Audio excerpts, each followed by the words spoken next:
The enemy in her eyes, the sky was dark with smoke. The war had turned the planet into ash and broken metal. Lieutenant Jace Walker moved slowly through the ruins of an old alien temple. His boots crunched over glass and bone. Every step could be his last. The enemy was everywhere, hiding like ghosts. He was alone. His squad had been wiped out 2 days ago. He hadn't slept. He hadn't eaten. His hands were shaking, but he kept his rifle steady. He was a human soldier, a death worlder, trained to survive what others couldn't. A sound made him freeze. It came from behind a broken pillar, a soft breath, too quiet for most ears.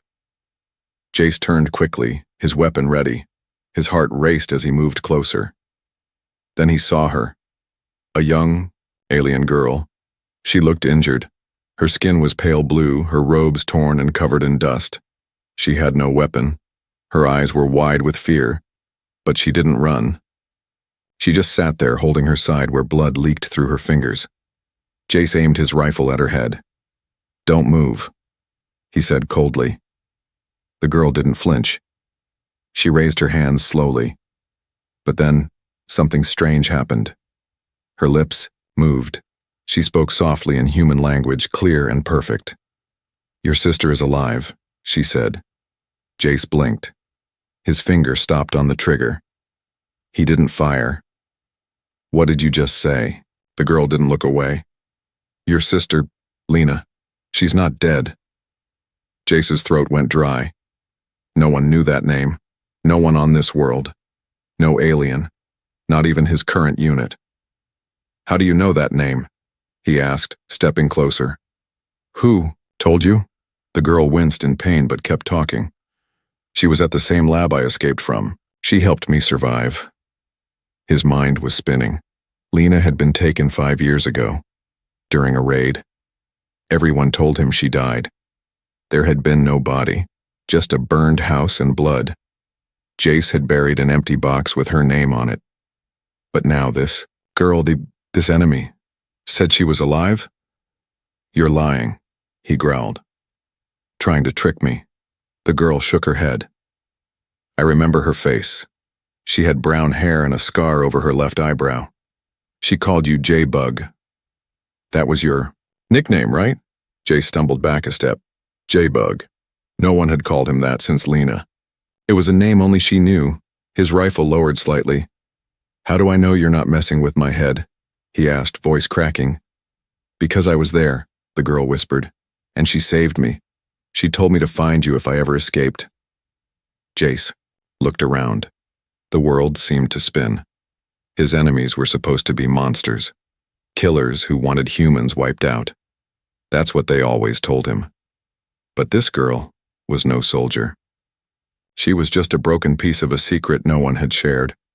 He stepped closer, gun still ready, but lower now. "What's your name?" he asked. "Nari," she said quietly. "Why were you hiding here?" "I was running from the others," she said. "Not just your people. Mine too.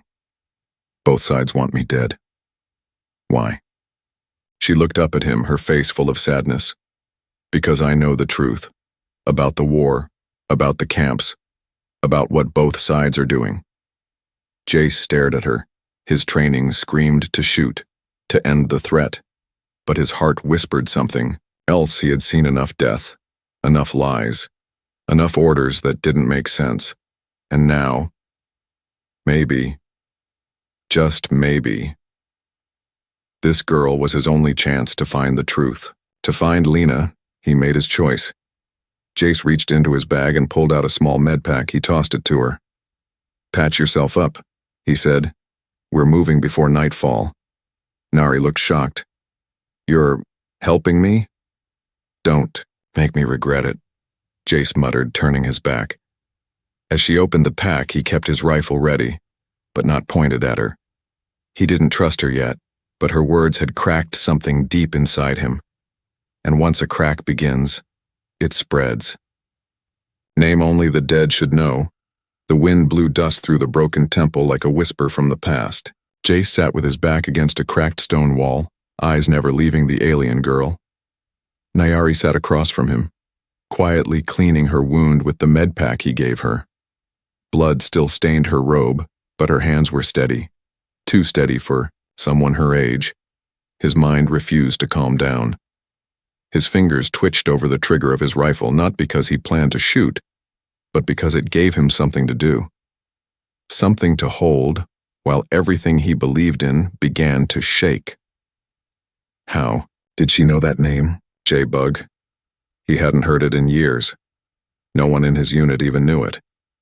Only Lena. Only her.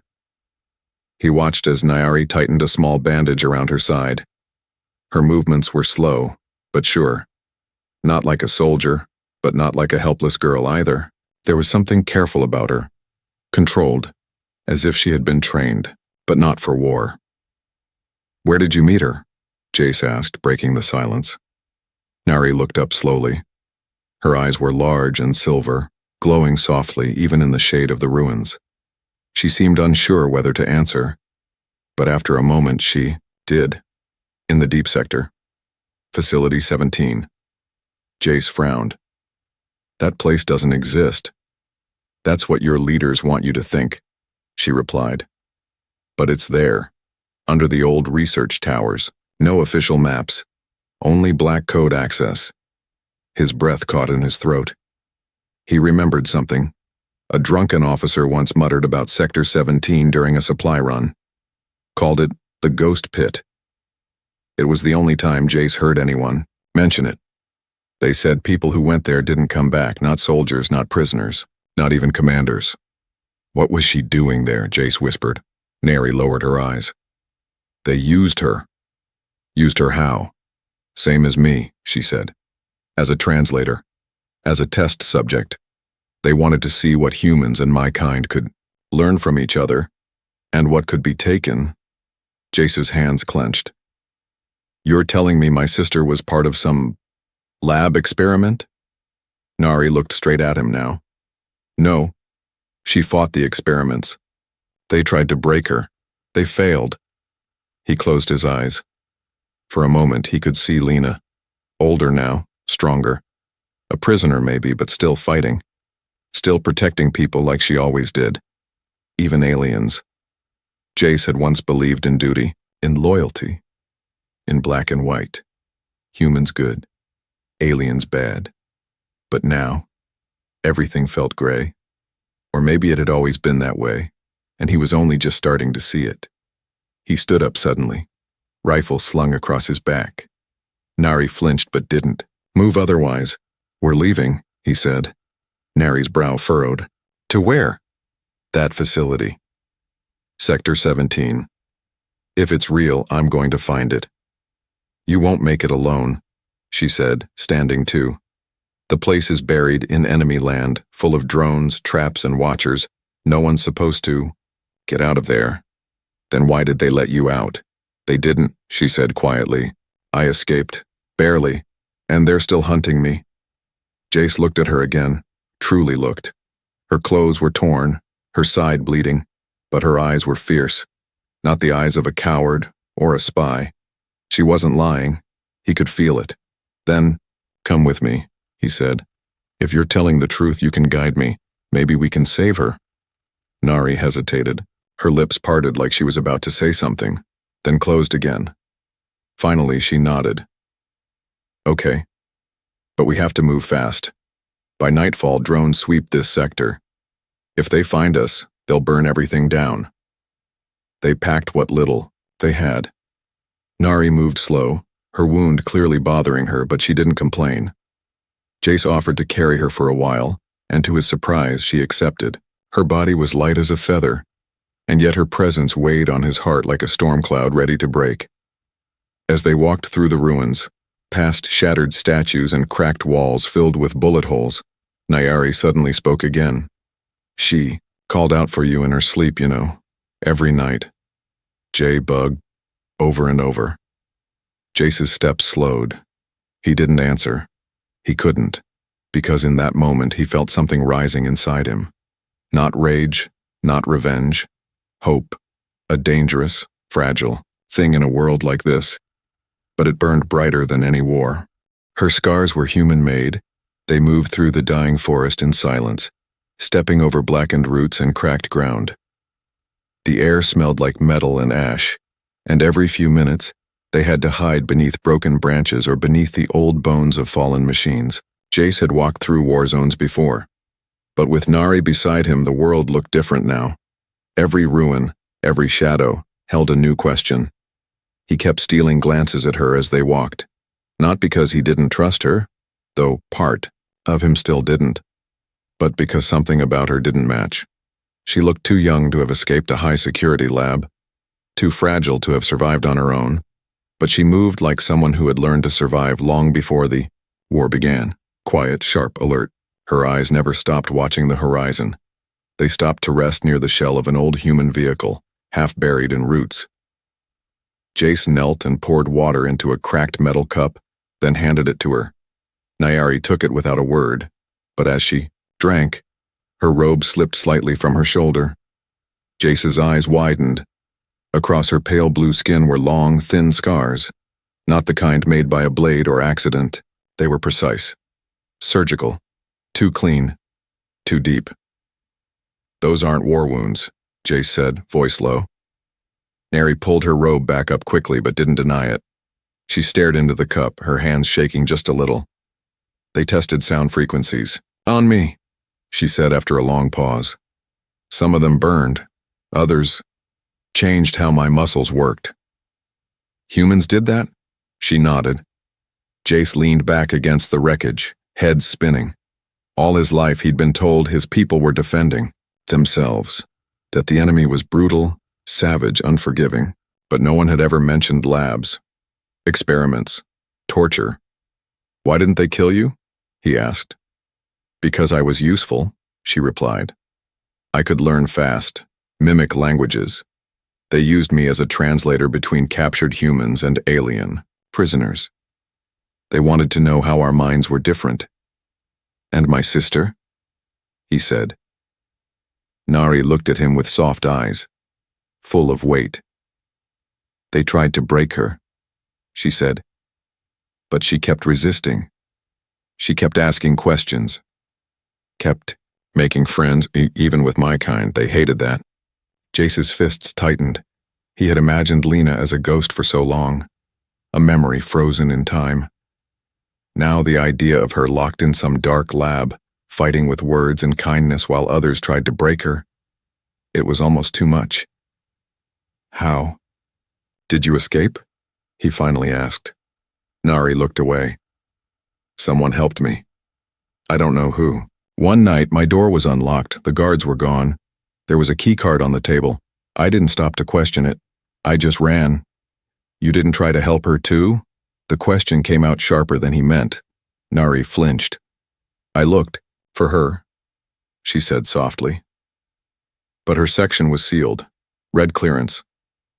I couldn't open the doors. And then the alarm started. I had to choose, escape or die." Jace sighed. He couldn't blame her. Not really. He'd made hard choices, too, ones that haunted him every night.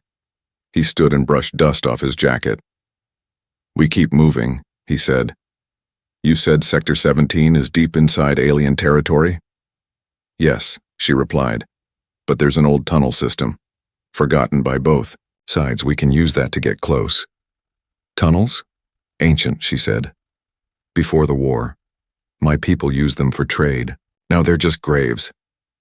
They walked for hours after that, through burning fields and shattered towers. Nari guided him through back paths, always avoiding drones and sensors. She knew the land too well, like someone who had memorized every way to escape death. As the sun dipped below the horizon, they reached the edge of a deep ravine. At the bottom was a collapsed stone structure, mostly hidden under earth and vines. "We go down there," Nari said. "Into that hole?" Jace asked, peering down. "Yes. The tunnels begin beneath it, but once we enter there's no turning back, no light, no help." Jace looked at the darkness below, then back at her. Her face was tired but steady. She wasn't afraid of the dark. He wasn't either. But what scared him now was what they might find inside, because the war had lied to him. And the truth, the real truth, might hurt more than any bullet ever could. The forbidden bunker, the tunnel swallowed them whole. No stars. No wind. Only cold stone and silence. Jace followed close behind Nyari as she led him down the narrow passage carved through ancient rock. Her steps were sure, even in the dark. The only light came from the faint blue glow of a broken alien beacon she carried, pulsing softly in her hand like a dying heart. The air grew heavy the deeper they went. Damp and full of old things, forgotten bones, rotting metal, and memories that had no names. Each step echoed strangely, as if the walls themselves were listening. Jace didn't speak. He couldn't. His mind was full of pictures. Lena, his sister, trapped in a place like this. The sound of her voice calling him J-Bug. The way she used to sneak him candy during drills. The way she always protected him even when he got in trouble. And now she might be here. Beneath the ground. Asleep. Caged. Suffering. The tunnel sloped downward and opened into a larger chamber. Part of the ceiling had collapsed, but the stone path still held. Nari paused and placed her palm against a wall etched with glowing lines. A soft hum answered. Then a door hissed open. The air that spilled out was colder. Cleaner. Not like the rest of the tunnels. Jace stepped through behind her and froze. They stood in a long hallway, smooth and silent. Metal floors, white walls, human design. This is it, Nari said. Sector 17, the forgotten facility. Jace couldn't believe it. It looked nothing like the war zone above. It looked alive, untouched by battle, sealed from time. As they walked, doors lined the walls, each marked by code numbers and old security tags. Nari stopped at one, marked Biocontainment Chamber 6. Her fingers hovered near the panel, then dropped. She was in this wing, she said. But I don't know which room. Jace stepped forward. Then we check all of them. The doors wouldn't open at first. They needed a higher clearance. But on the 5th try, something clicked. The door slid open slowly. Inside was a cryopod, and inside the pod was a girl. Jace stepped closer, heart pounding. She looked so much like Lena. Same face, same hair. Her eyes were closed, lips slightly parted, frozen in perfect stillness, like a statue made of sleep. He placed a trembling hand on the glass. Lena! But the screen blinked red. Access denied. Level 9. Jace turned to Nari. How do we wake her? Nari checked the controls. We can't. Not without the override code. And even then, waking her too fast could kill her. He clenched his jaw. The rage returned. Slow, burning, hopeless. They had come this far, only to be blocked by a machine. We need to find someone who knows the code, Jace said. They'll be watching, Nari warned. This place isn't truly abandoned. It's silent, but not empty. Her words proved true just minutes later. A faint hum filled the hall. Not from machines, from the air itself. Jace dropped to a crouch and pulled Nari behind cover. A red light scanned across the corridor. Then came the sound of metal feet. A patrol drone. Its eyes glowed like twin stars. Its body floated inches above the ground, smooth and deadly. Jace had seen this type before. Fast, silent, and ruthless. Don't move, he whispered. The drone paused, its sensors sweeping the area. Then, as if losing interest, it glided away. Jace waited until the sound vanished before standing. They're still protecting this place, he said. Nari nodded. Because it holds more than just prisoners. It holds secrets. They found another room, smaller, filled with dusty data pads and shattered screens. Nari activated one of the consoles. Static filled the air, followed by a faint voice recording. Project Eden. Stage 4 incomplete. Subject 11 remains resistant. Emotional bonds detected. Consider removal. Jace stared at the screen. Subject 11. That's her. They were trying to erase her emotions, Nari whispered. Turn her into a tool, something they could control. He felt sick. This wasn't a lab. It was a cage. and his sister had been locked inside it for years. Jace turned toward Nari. "We're getting her out. I don't care what it takes. Then we'll need the main control room," she said. "And that means going deeper, past the Central Defense Corps." Jace nodded.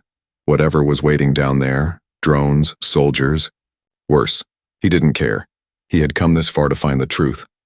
Now, he would fight to bring it back. "They sent me to kill her."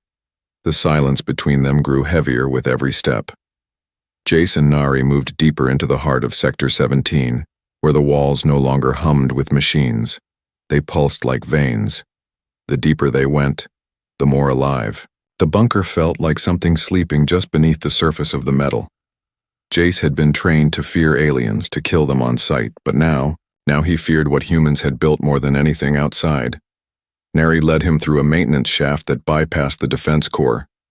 It was tight, barely wide enough for them to crawl. Sweat ran down Jace's back. He hated confined spaces. They reminded him of the escape drills from his first year in combat school, except this time there would be no one waiting on the other side. Only danger. Only truth. They reached a service platform overlooking the control center. Jace peered, down through a broken vent.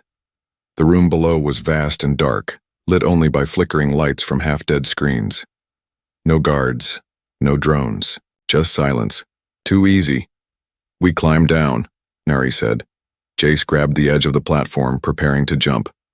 But before he could, her voice stopped him. "Wait. Before we go in, I need to ask you something." He turned. Nari stood there, her eyes shining in the dim light. Not with fear, not with pain, with something deeper. Doubt. "Why are you really helping me?" she asked. "Was it just about your sister? Or something more?" Jace's hand tightened on the rail. He didn't want to answer, not yet, not here. But something inside him cracked. "I was sent here with a kill order," he said finally. "Any alien survivors in this sector, including you." Nari didn't speak. The silence between them stretched like a blade drawn too tight. Jace took a breath. "They told me this zone was contaminated, said enemy bioweapons might be hidden here. My mission was simple. Burn it, bury it, make sure no one came back." He looked away, ashamed. "When I saw you that day in the ruins, I was supposed to pull the trigger." Still, she said nothing. And somehow that was worse than if she had screamed. "But you said her name," Jace whispered. "You said Lena. And everything changed." Nari looked down at her hands. They were still stained with dry blood, shaking just slightly. Not from fear, from the weight of too many truths. "Then why didn't you finish the mission?" she asked. Voice barely a whisper. Jace didn't have an answer he could speak aloud. Maybe it was because of the way she had looked at him. Not as a human soldier, not as an enemy, but as someone who might still care. Maybe it was the way she carried herself, broken but proud. Maybe it was the fact that she had been through hell and still risked everything to help his sister. Or maybe it was because he was tired. Tired of war. Tired of killing things. He didn't understand. Tired of being a weapon. Because for the first time, Jay said slowly, "I saw the enemy, and she didn't look like a monster." Nari met his eyes. Not with anger. Not with blame. But with something close to forgiveness. And something else. Sorrow. "Thank you for telling me," she said. Then she turned and lowered herself down, into the control room without another word. Jace followed. The floor creaked under their boots as they moved across the dark chamber. Old monitors lined the walls, most of them cracked or frozen with static. In the center, a tall console blinked with faint green light. Nari moved to it and began working fast, fingers gliding across alien keys mixed with human tech. The screen shifted. Data files opened. Lab footage flickered to life. Jace saw images he would never forget. His sister, strapped to a table. Tubes in her arms. Wires across her scalp. Scientists in human uniforms watching her scream behind soundproof glass. Another video. Lena holding Nari, shielding her from a collapsing wall during a fire. Another, Lena locked inside a pod, banging on the glass while soldiers walked away. His knees nearly gave out. This was what they had done. Not the aliens, his people, his command, his leaders. "We need the master override code," Nari said quickly. "I can't get her out without it." "How do we find it?" She paused. "It's stored in the head unit, the central tower, guarded by black-level security bots." Jace wiped his face with both hands. They were running out of time. The longer they stayed, the higher the risk they would be caught. But he didn't care anymore. He had a new mission now. Not orders from above, not lies from his commanders. Just one goal. Get his sister out. Keep Nari alive. Expose the truth. As they prepared to leave the control room, Nari suddenly gripped his arm. "Jace," she said, "once we do this, there's no going back. They'll hunt you, brand you as a traitor, kill you on sight." He looked at her, and for the first time since the war began, his eyes held something they hadn't in years. "Peace. I've been dead inside for a long time," he said. "Maybe this is how I come back." Then they opened the door and stepped into the fire. The betrayal above, the deeper they went. The less the bunker felt like a place built by humans. The walls here weren't smooth anymore. They were rough, scratched, and stained. Something had happened in these corridors. Something no one spoke of. Nari moved ahead, her light barely strong enough to guide the way. Jace followed, pulse tight in his throat. The tower holding the head unit rose like a spire of shadows inside a hollow shaft. They had to cross a narrow bridge of steel, suspended over what looked like a bottomless pit. Down there, machines hummed. Faint, ancient, but still alive. Red sparks flickered in the dark like distant stars. Nari stepped lightly, her bare feet nearly silent on the metal. Jace's boots echoed with each step. He hated the sound. It made him feel exposed, like something was listening, watching. They reached the tower's base. A huge sealed door stood before them, flanked by old scanners and faded warning signs. Nari placed her palm against the console. It buzzed. A red light scanned her body. Biometric match. Former translator class, a cold voice said. The door slid open. The room beyond was lined with pods, wires, and tall black panels. A single terminal blinked near the center, surrounded by cables. Like a spider's nest, Nari moved to it fast, began typing. "This is it," she said. "Give me a few minutes." Jace stood guard, rifle raised, scanning every corner. Every breath felt too loud, but then something changed. Nari froze. Her hands stopped moving. Jace turned to her. "What's wrong?" She didn't answer. He stepped closer and saw her eyes. Wide, confused, and afraid. She clutched the side of her neck, and then he saw it. A small red light blinking just beneath her skin. "What is that?" he asked, voice low. Nari touched it, fingers trembling. I don't know. It wasn't there before." Jace grabbed his scanner, ran it across her neck. Tracker chip detected. Active beacon. He stepped back, eyes wide. "They tagged you." Nari stared at him, horror spreading across her face. "I didn't know. I swear," he raised a hand. "I believe you." But it didn't matter anymore. Above them, alarms lit up, flashing red. The whole tower shook slightly as systems came alive. External, signal received, breach detected, lockdown initiated. "They're coming," Jace muttered. "Drones, soldiers, kill teams, and they would come fast." "How long do we have?" she asked. "Minutes," Jace said. Nari looked at the terminal. "I can still get the override code. We can still get her out." Jace shook his head. "Not if they catch us first." "We can make it," she insisted. But Jace wasn't sure. They were too deep, too far in. Escape now meant risking everything. Not just their lives, but Lena's. Too, he looked at Nari. She had been used, tagged like an animal, turned into bait. And somehow, even now, she only cared about saving Lena. "Listen to me," Jace said. "You take the code, get to her pod. If I distract them, you'll have time to wake her." Nari stared at him. You'll be killed. Maybe. But you two have a chance. And that's more than I ever thought I'd find in this place. Nari's voice shook. I won't leave you. You will, he said firmly. Because I need you to tell her. I came back for her. Tears welled in her eyes. Jace gave her one last look. A look that said everything he couldn't put into words. Then he turned and ran. He sprinted up the tower, burst through the bridge door just as it slammed into full lockdown mode behind him. The hallway lit up with red beams as drones closed in. 3, maybe 4, maybe more. He opened fire. The recoil shook his arms, but he held the line. If they wanted him, they'd have to earn it. Bullets tore through steel. Sparks flew like stars. The air screamed with the sound of war. And Jace, just a soldier, just a brother, made his stand. Below, Nari knelt at the terminal, fingers moving faster than ever. Behind her, the tower groaned from explosions. But the screen blinked. Override code retrieved. She grabbed it, ran toward the cryo chamber, toward Lena, toward whatever came next. Because in that moment, betrayal had already happened. But hope was still alive. The confession that changed the war the sirens didn't stop.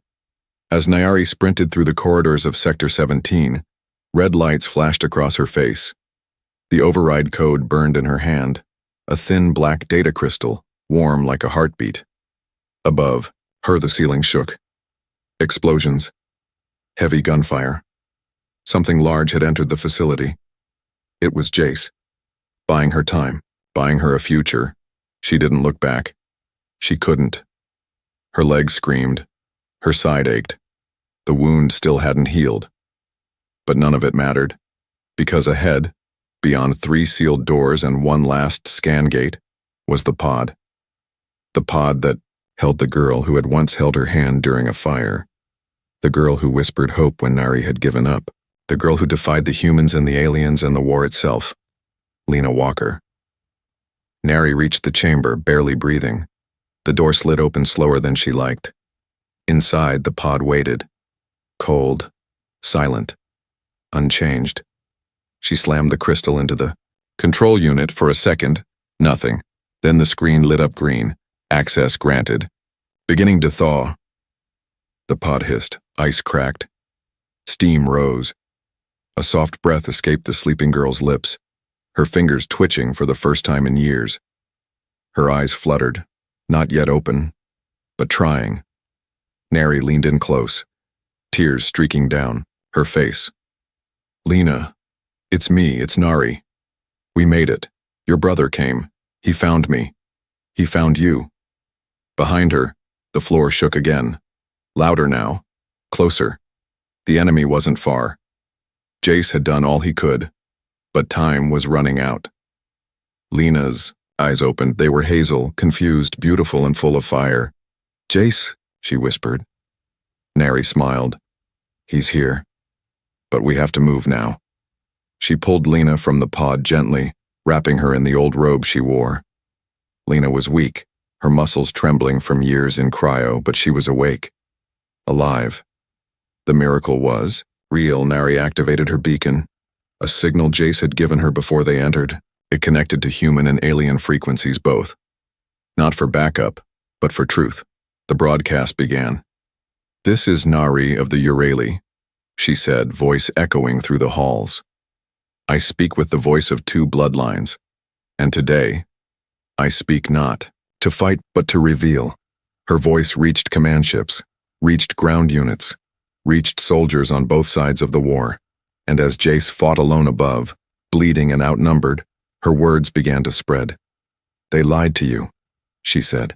They told you this war was about survival, about protecting your kind, but they hid something darker.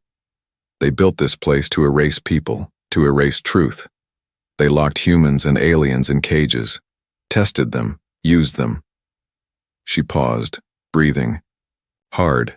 But one girl, a human, gave me hope. She saved me when her own people tortured her. She risked her life for peace. Her name is Lena Walker, and she is alive. Gasps echoed across comm lines. High Command scrambled to jam the signal. But it was too late, because others were already listening and recording. The confession spread like fire in dry grass. From the outer colonies to the central fleets, truth had found its voice. Above, Jace could barely stand. His left arm was burned, his leg bleeding. His rifle was gone, but he was still alive. The last drone fell in front of him, its eye shattered by a stolen blade. Jace dropped to one knee. The room around him was full of smoke and broken metal. And then, a hand touched his shoulder. He turned. Nairi stood there, and beside her, Lena. She looked older, thinner, but her smile was exactly how he remembered it. "J-Bug," she whispered. He laughed. It hurt, but he laughed anyway. "You're real." She knelt and pulled him into a hug, weak arms wrapping around him. For the first time in years, Jace cried. Not from pain, from relief, from hope. 3 days later, the war paused. Not ended, but paused, because questions could no longer be silenced, because 2 aliens and a broken, human soldier had revealed something that burned hotter than any weapon. Truth. Some called it betrayal, others called it rebirth. But in the years that followed, the story of Sector 17 became legend. A tale whispered on every battlefield, in every prison camp, in every command room too afraid to speak it aloud. They called it the confession that changed the war, and at the center of it, a brother who aimed his gun, a girl who knew his sister, and a truth no one could stop.